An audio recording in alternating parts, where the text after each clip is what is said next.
Gör nə qədər vaxtdır mən Odi videosu çəkmirəm. Bütün kitablar yadımdan çıxıb.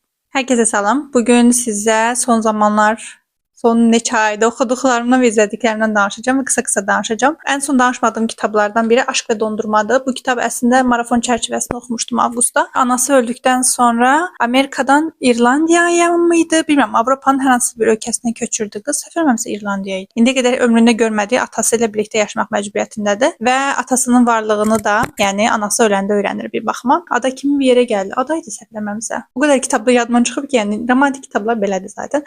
Amma kitab bəyəndiyimi deyə bilərəm. Kitaba 4/4.5 vermişdim səhv eləmirəmsə. İtaliya idi. İtaliya idi. Təbii ki, burada bir oğlanla da tanış olur. Təzə məktəb başlayır çünki orada bir neçə personajlar falan var idi. Nə bilim, hər şeyə burnunu soxan qız personajı var idi, yəni mənfi rol veriləcək tərzdə. Yəni oxumağa dəyər ya, yaylarında oxumaq üçün nəsə bir şey axtarırsa, göz atmaq olar, yəni çox qısa müddətdə oxunur, axıcıdır. Aşırı belə cringe deyil. 118 səhnələr yox idi deyə yadımdadır və kitabda bəzi şeylər ortaya çıxma başlayır. Bir sirri də var, yəni kitabda anasının məktubları ilə bağlı. Filmi də var bu arada. Treylerinə baxdım amma baxmaz olaydım. Sonra oxudum və çox bəyəndiyim bir kitab. Hətta bu kitab məndə var. Hapishane Şifacısı. 3 kitablık seriyanın ilk kitabıdır və haqqında çox müsbət reylər oxumuşdum. Bu kitab özdə Artemis yayınlanan nəşriyyatın özündən hədiyyə qazanmışam. Bu arada çox maraqlı başlayır. Böyük bir həbsxana düşünün. Böyük belə həyəti var, geniş həyəti. Hər yerdə gözətləmə şeylər var, qalaları var falan. Dünyanın ən belə suçluları falan gəlir bura. Və yaxud da ki, dövlətə qarşı çıxırsınızsa, isyankar qrupdansınızsa falan, onları da bura gətirirlər. Hekayələri oxuruq, hekayəni oxuruq biz əsas qızın gözündən. Kiva bir şəfacıdır. Həbsxanadakı kim belə yaralanırsa, xəstələnirsə onun yanına gətirirlər. Və bir gün bir adam gəlir. Digər əsas personaj və bir də uzun illərdir, yəni dövlətə qarşı çıxan bir üsyanın başında duran qadın var. Onu ələ keçirirlər, onu da gətirirlər bura və o qadın ölümcül vəziyyətdədir. Kivada neçə ildir, yəni 16 il idi deyəsən, nə qədər 10 ildir falan bu həbsxanada yaşayır və bu həbsxanadan çıxmağın yollarını axtarır. Çox nadirən gəlir bura, yəni adamlar və o adamlarla birlikdə mesajlar gəlir ki, səni xilas edəcəyik falan tərzində. Mesajlardan biri də deyir ki, bu qadını ölməyə qoyma. Bu qadının taleyi də 13 buxtavi yarışmalar keçirilir. Hava, su, torpaq, bir də nə idi? Alov 4 dənə və onlardan sağ çıxarsa azadlığını qazanacaq tərzində və sair belə bir şey idi. Amma qadın yəni o qədər xəstədir ki, o qədər ölü koma vəziyyətindədir, yəni onlara iştirak edə biləcək vəziyyətdə deyil və Kiva bu yarışmalara qatılmalıdır. Amma ortaya başqa şeylər çıxır və salgın falan da olur bəzən həbsxanada. Nəsə belə ümumi çox geniş ab-havası olan bu qadın hardan gəlib, arxa planda yəni dünya barədə də çox şey öyrənir, təkcə bu həbsxanada keçmir olaylar və əsas personajlar arasındakı münasibət, balaca bir dənə oğlan personajımız da var. Kivanın yaxın dostlarından biridir, çox şirin idi. Bir dənə mühafizəçi var, qadın mühafizəçidir bu arada. O da çox maraqlı idi. Yəni ümumiyyətlə 4 dənə əsas personaj var, 4-ünü də gözünə oxumaq çox maraqlı idi. Və kitabın sonunda bir şok yaşayırsınız. Sonra bir şok daha yaşayırsınız. Sonraki o sondakı heç gözləmirdim. Yəni o qədər ləzzət elədi ki mənə. Bitirən kimi də ikinci kitab oxumalıyım. Hələ də oxumamışam amma oxuyacağam yəni. Çox tövsiyə edirəm bu seriyanı. Qudret xalar da falan bayağı yüksəkdir. Yəni seriya belə düşüşə gedən deyil, əksinə eyni tərzdə belə çox möhtəşəm qalan seriyalardan da anladığım qədərinə dəyəri bilinməyən kitablardandır deyə düşünürəm və axıcıdır, həyəcanda saxlayır, twistlər, xarakter gelişimi, dünyanın haqqında da öyrənirsiniz. Hər şey yəni möhtəşəmdir bu kitabda. Sonra nə oxudum? Sonra Zirzəmi quşunu oxudum. O da var məndə. Zirzəmi quşu bunu da əslində marafon çərçivəsində oxumuşdum. Bir gündə bitirdim. Yəni bu əslində ikinci oxuyuşum idi. Birinci oxuyuşda çox bəyənmişdim. Bu kitabı bəyənənlər var, bir də deyənlər var bu arada. Belə iki qrupa ayrılır yəni. Mən çox bəyənən tərəfdəyəm. İranlı yazardı. Yazarı da çox sevmişdim bu arada. İlk müzakirəmizə yadımdadır ki, yazar da qoşulmuşdu. Çox şirin qadındı. Yaratdığı qadın obrazı bizim qadın, yəni bizim cəmiyyətə, bu kitabın atmosferası bizim cəmiyyətə o qədər yaxındır ki, çox oxşuyur. Ona görə də buradan bir şey, yəni özümüzü görməmək mümkün deyil məncə bu kitaba baxanda. Kitabın başlanğıcı bir sonu yoxdur. Sadəcə həyatdan bir hissədir yəni. Necə ki bizim bir mutluluğa ulaşıb, nə bilim, happy end, sonsuza qədər mutlu falan bitmir, yəni nağıllardakı kimi həyatda da. Bu da elə onun kimi, yəni hansı kitab mağazasına gedib bir vərəqliyə baxa bilərsiniz. Qadın personajı haqq qazandırdığınız yerlər olacaq, qazandırmadığınız yerlər olacaq, amma hər kəs, yəni o da insandır və heç kim mükəmməl deyil. Yenə də mən sevirəm bu qadını. Adı da yoxdur amma sevirəm yəni. Mütləq tövsiyə edirəm. Bu Yeni Üz qabığını daha çox bəyənirəm burada kitabın. Favorilərimdəndir. Azərbaycan dilində nəşr olunan, tərcümə olan kitablar arasında favoritlərimdəndir. Sonra bitirdiyim kitab Ustura Göz Yaşları. Bunu bitirməyəm uzun vaxt çəkdi. Çünki işdirdim falan, nəsə alınmadı. Sonra araya tətil girdi. Çox gəzdim, elədim. Və hani bu kitab haqqında Instagramda danışmışam. Orada danışdıqlarımı biraz daha qısa özəti keçəcəm. Oğulları öldürülən 2 ata haqqındadır və bu bir-biriyle evlidir bu arada oğulları. Yəni ikisi də qeydim. Atalar buna görə oğullarla üz döndərib danışmırlar. Amma bir gün qapısına ölüm xəbəri gələndə iki çox şeylərin peşmançılığını çəkir geriyə dönüb baxanda. Bəzi insanlar həqiqətən anlamıram yəni. Bir insan övladını necə bu qədər uzaq saxlaya bilər, nifrət eləyə bilər cinsi seçimlərinə görə. Nəysə, digər personajımız da Badili idi. İkisi də əslində bu ataların ikisi də həbsxanada yatıblar. Sadəcə bir fərqli olaraq iki qara dərili olduğu üçün həbsxanadan çıxandan sonra çox çətinlik çəkib və bir daha yəni bu işləri görməyəcəyini özünü söz verib. Arvadı ilə birlikdə çox xoşbəxt yaşayır. Bu xəbər gələnə qədər Badili isə həbsxanadan çıxdıqdan sonra belə çox xəstədir bu arada. Bütün gün siqaret çəkir, bir şeydə yaşayır. Nə deyirlər ona? Karavan kimi bir şeydir, yəni karavanda yaşayır, yəni öz evi də yoxdur. Bu iki nəfər bir araya gəlir və oğullarının intiqamını almağa çalışırlar. İçərisi belə şeydir. O aksiyon filmlərində olduğu kimi də atışmalar falan filan var. İki personajı da çox sevirsiniz. Necə ki şey oxşurlar. Daha qaranlıq forması deyərdim, amma Jackie Chan'la bir dənə var. Neydi o filmin adı? Oradakı ikili kimi, burada da ikili var. Ona görə ikili belə dostluqlar sevilirsə kişilər arasında olan bu kitabı da bəyənərsiniz deyə düşünürəm. Bəzi yerlərdə biraz yavaşlayırdı, bəzi yerləri çox belə klişe bitirdi.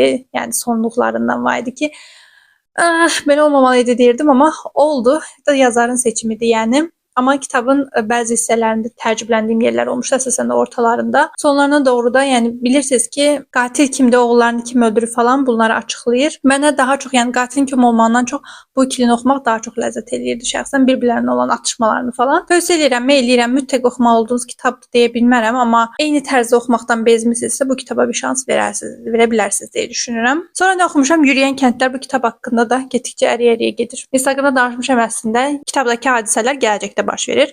60 dəqiqəlik savaş adı verilən bir savaş olub. Yəni atom nüvə silahları olduğu üçün demək olar ki, dünyanın 60 dəqiqə ərzində yəni yaşam çox məhv olub, insanlar ölüblər, şəhərlər dağıdılıb falan. Qalan şəhərlərin hamısı da hərəkət etmə seçimini ediblər. Böyük belə relslərin üzərində, tankvari şeylərin üzərində hərəkət edən şəhərlər düşünün. Filmi də var bu arada. Filminiz yəni treylerini baxsaz daha yaxşı anlayarsınız. Və böyük şəhərlər balaca şəhərlər yeyir həmişəki kimi. Onların resurslarından istifadə edir falan. Və Londonda keçir hadisələr. Yəni London şəhərində yaşayan bir obrazımız var və oğlan. Qız oğlan adını tamamilə unutmuşam, amma bu ay düzü ikinci kitabını oxuyacağam. Yəni o ikinci kitab müzakirə edəcək seriyanın istəyən olsa Telegram linkini aşağı qoyuram qrupun, oradan qoşula bilərsiniz. Daha çox belə distopiyavari havası var. Yəni başda bir nəfər durur, bir qism sirlər falan var. Bu arada kitabda 4 dənə personajımız var. Əsas yəni bu iki oğlan qız deyil. Mən digər iki nəfərin gözünü oxumağı daha çox sevdim. Çünki o başda duran Valentin adlı mühəndis, gizli sirləri olan, çox da qəhrəman kimi görünən amma qəhrəman olmayan o şəxsin qızıdır və atası ilə bağlı bəzi şeylər ortaya çıxar və gizlin araşdırmağa başlayır. Ona görə də onun gözünü oxumaq və tanış olduğu bir dənə olan personajımız var. Möhtəşəm.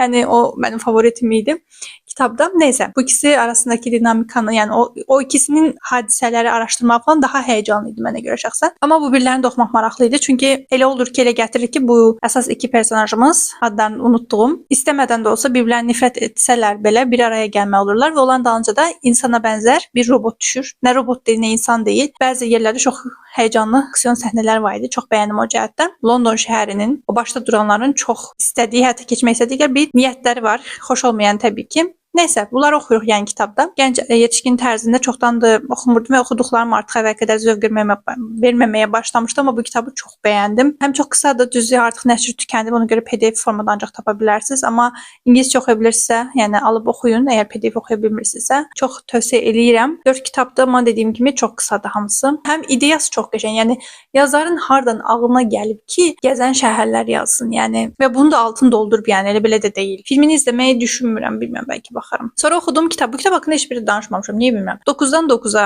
bu kitab əslində, yəni heç mənim radarımda olmayan kitab idi. Sadəcə Fatimə Instagramdan Fatimə Salamova tövsiyə elədi ki, dedi oxu, çox maraqlıdır falan. Kitabı oxuyursunuz, bu arada qısa kitabdır, amma biraz sıxdı məni düz oxuyanda. Sadəcə oxuyursunuz və heç nə anlamırsınız, nə verir burada başlayırsınız, yəni. Bir dənə xarakterimizlə başlayır və o xarakter qəribə hərəkətlər eləyir. Nə bilim, qəribə şeylər, yəni izah eləyəməyəcəm, amma kitabın sonuna qədər sonunu deməyim, hardasa 3də 2-sinə çatanda anlayırsınız niyə bu hərəkətdə niyə belə olduğunu, amma heç sevmədim yəni personajı. Durduq yerə qəribə belə nə deyirlər, aqressiv davranışlar sərgiləyib nümayiş elətdirir. Əvvəlcə elə bildim magical realizm falandır, magik realizm janrında yazılan kitablardandır. Yəni içində nəsə bir fantastik bir şeylər falan çıxacaq, nəsə paranormal bir şeylər çıxmadı, amma tövsiyə eləyirəmmi, eləmirəm bilmirəm, amma modern klassiklərdən deyəsəm. Belə görə dönüb baxanda deyirəm, interesa kitabı idi deyirəm, amma aşırı da belə bayılmadım, çünki bəzi yerlər çox mənasız gəldi mənə. Xarakterin etdikləri və açıqlamalar falan çox da sevdiyimi deyə bilməyəcəm. Ən sonda bir şeylə bağlayır. O düzü bəlkə modern klassik o dövrün populyar şeylərindən olduğu üçün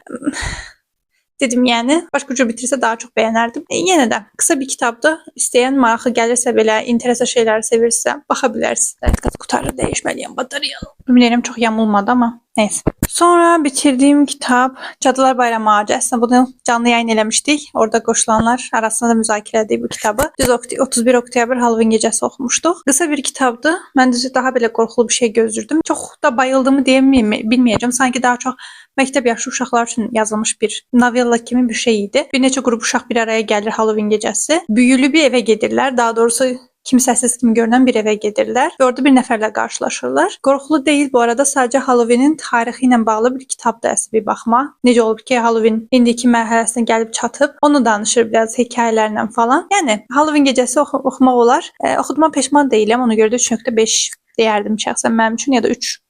Belə. Ən son bitirdiğim kitap Ben Efsane. En azından filmini Millenniumlar falan çok yaxşı bilir. Çünkü biz uşaq olanda çok verirdiler televizorda. Yani dünyanın sonu geldiği, burada zombi apokalips değil, vampir apokalipsi kimi bir şeydi. İnsanlar infeksiyaya yoluxurlar və qəribə belə ancaq gecələri hərəkət edə bilən və başqalarını dişləyib ona infeksiyanı yoluxdurmağa çalışan bir şeylərə, varlıqlara çevrilirlər yəni. Əsas personajımızın da bir immuniteti var. Filmlə kitab çox fərqli idi bu arada.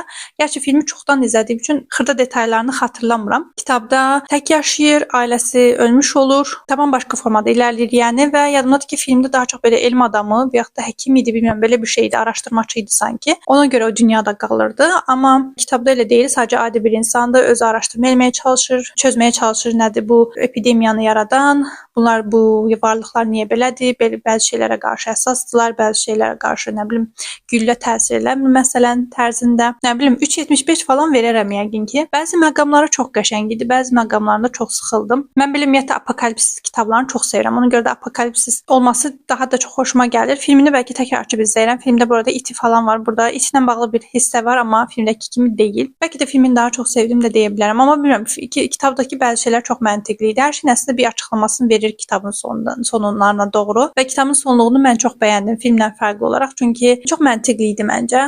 Oturuşurdu. Əsas xarakterimiz də, yəni adi bir insan da əslində nə çox belə mənfi xüsusiyyətlər olan, nə də çox müsbət. Bəzi şeylər çox geç çatırdı, amma bəzi şeylərdə çox zəki idi. Ona görə yəni zamanına görə, dövrünə görə məncə çoxdan qəşəng yazılmış kitablardandır. Amma çox da favoritim olmadı. İşte postapokaliptik favoritlərim arasına girmədi. Amma oxumanızı yenə də tövsiyə edə bilərəm şəxsən. Oxuduqlarım bu qədər. Bir də Hürrü oxumuşam. Onu unutmuşdum az qalsa. Yazıcı Orxandan. Bu kitab haqqında da Instagramda qısa bir videom var. Kitabın mövzusu haqqında heç nə bilmirdim mən. Sancaqlı Kölgələri oxuyub çox sevən biri olaraq, yəni göz yumulu almışdım sadəcə. Bilirdim ki, yazar yaxşı yazır və yazarlar müsabiqəsində birinci yerə çıxdığı üçün çap olundu Teas Pressdə. Deməli, bu kitabda nə ilə başlayır? Bir filmin ya da serialın son bölümünün premyerasından başlayır. Serial o qədər məşhur, populyar olub ki, son bölümünü kinoteatrda göstərirlər falan. Sonra mətbuat açıqlaması falan olur. Senaristin kim olduğu bəlli deyil və rejissorlar da bunu gizləyirlər. Hər kəsə təbii ki, maraqlıdır, yəni senarist kimdir. Növbəti bölümdə demək olar ki, ilk bölümdən sonraki bölümdə bu senaristlə tanış oluruq. Onun adı da Aydındır. Aydın oxuduğum ən maraqlı personajlardan idi şəxsən və yəni nə qədər düzgündür bilmirəm, amma çox maraqlı idi. Kitabın ilk bölümünü o qədər bəyənmədim düzdür. Çünki biraz çox uzadılmışdı. Bir də Orxanın belə bir xüsusiyyəti var. Sancaqlı Kölgələrdə də var idi. Çox lazımlı, lazımsız adlar verir. Orada da bayağı bir şəxsin adı var və ilk bölümü oxuyanda kitabdan çox məlumatlı olmadığım üçün bu adlar yadda saxlamalıyam, saxlamamalıyam. Amma sonra elə ki Aydınla gözündən oxumağa başlayırıq, onda kitab maraqlı olmağa başlayır. Yəni kitabı əlinizdən yerə qoya bilmirsiniz. Deyəsən bir oturuşa bir günə bitirmişəm, amma bir oturuşa mı bitirdim ola bilər. Bilmirəm, bu kitaba bir film çəkilsəm, yəni tadından yenməz. Kitaba təbii ki 500-dən 5 verdim, yoxsa 4.5 verdim, bilmirəm. Təsir edən xüsusiyyət, xoşuma gəlməyən xüsusiyyət şey olmuşdu. Kitabdakı qadın personajlar. Yəni Orxanın heç bir kitabında güclü qadın, belə sevdiyim bir qadın personajı olmayıb yəni. Kitabdakı qadın personajı çoxu ya fahişədir ya da ki, nə bilim, düzgün ağlı başında yerində qərar verə bilməyən personajlar olur. Bu biraz məni əsəbləşdirir düz oxuyanda, amma özündən bu barədə soruşan dedi ki, Azərbaycanda gördüyüm belədir, yəni Azərbaycan reallığından yazmışam falan. Çevrəsində görmürsə, ən azından kitablarında yazsın istəyərdim. Neysə, ən böyük toxuna biləcəyim nüans bəlkə də bu ola bilər. Digər personajlar da maraqlı idi. Yəni sonu çox qəşəng idi, kulminasiya nöqtəsi çox qəşəng idi. Ümumiyyətlə kitab çox qəşəng idi, yəni kitabı oxumanızı da şiddətlə tövsiyə edirəm. Bu ilin favorilərinə girib şəxsən. Belə, oxuduqlarım bu qədər idi.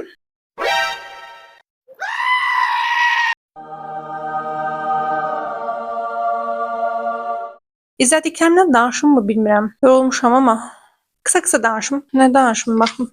Belə çox Wednesday izlədim. Wednesday'in ikinci sezonunu illər sonra nəhayət gəldi, yəni. Çox qəşəng idi. İkinci sezon birinci qədər maraqlı deyil deyənlər var. Nə kafada yaşayırlar bilmirəm, çox maraqlı idi. Bayılaraq izlədim, özünə çəkirdi. Sing bu Əlvari, çoxunuz bilirsiniz, bəlkə də görmüş olarsınız. Çox maraqlı idi. Onun daha biraz ön plana çıxmışdı, yəni bu sezonda. Ertəlirsə ertələmin, izləyin, çox qəşəngdir. Üçüncü sezon nə vaxt gələcək bilmirəm, amma Catherine Zeta-Jones, yəni bu qadın möhtəşəmdir də, möhtəşəmdir. Sonra nə izlədim? K-pop Demon Hunters izlədim. Bu filmi hər yerdə görürdüm, hər kəs tərifləyirdi. Axırda bacım, anam, mən oturub izləmişdik, yəni. Maraqlı da, əyləncəlidir, dedikləri qədər ahım-şahım olduğunu düşünmürəm, amma yəni əyləncəli, gülməli, çox da əslində bayağı da uzun səhnələr var imiş, çıxarıblar. Yəni büdcə yetmədiyi üçün eləməyiblər, amma Netflixin ən çox izlənən filmi oldu, səhv eləmirəmsə. Ona görə ikinci hissəsinin gələcəyini düşünürəm. Dünya haqqında daha çox da digər personajlar haqqında daha çox bəlkə bilgi əldə eləyə bilərik, tanıyarıq deyə. Imitation Game izlədim. Yəni indiyə qədər izləməmişdim. I don't know why. Anamla bacım dedi ki, izləməlisən. Benedict Cumberbatch var, yəni Benedict'ə görə izləməlisəm olmazdı şəxsən. İzləməyiniz yoxdur deyə düşünürəm. Böyük ehtimal izləməmişsə məmkün də izləyin, yəni. Yəni dahi insanlar hepsinin mi kaderi bir olur, arkadaş deyirəm və keçirəm. Nəyə başladım? Demon Slayer'ə başladım. Hər kəs mənə deyir ki, Səma başla, buna çox sevəcəksən. Axır ki başladım. İlk bölümdən trajedi, Attack on Titan yadıma düşdü. Yəni burada da demon nədir? Şeytan mı? Şeytan, iblislər var bu dünyada və bu iblisləri öldürən insanlar var. Baş qəhrəmanımız da onlardan birinə çevrilir. Aşırı bayıldığımı deyə bilməyəcəm, amma izləyir, yəni izlətdirir özünü, izləyirəm hələ ki. Maraqlıdır. Əsasən də əsas personajı çox sevdiyim üçün və bacısını çox sevdiyim üçün çox şirindilər. Hardasa 7 bölüm falan izləmişəm. Davam eləyəcəm, yəni. Bu qədər. Dinlədiklərimdə həmişə kimi Spotify siyasını açıqlama hissəsinə qoyuram. Yəni nə qədər insan baxır heç bilmirəm, heç baxmırlar. Bəlkə də baxmırsınız. Amma yenə də qoyuram belə. Məndən bu qədər. Növbəti audio videosuna böyük ehtimal dekabrda gələcək. Az qalıb dekabra. İlin favoritləri falan videolarını çəkmək ən sevdiyim şeydir, yəni. Bu nə? Bilmirəm. Nəysə, çənəm düşüb yenə. Sonraki videolarda görüşəndək özünüzə yaxşı baxın. Hələlik. Bu arada Instagramda daha aktivəm. Instagrama gəlin. Instagram aşağı qoyacağım. Ya da bura qoyun belə böyük. Instagrama gəlin.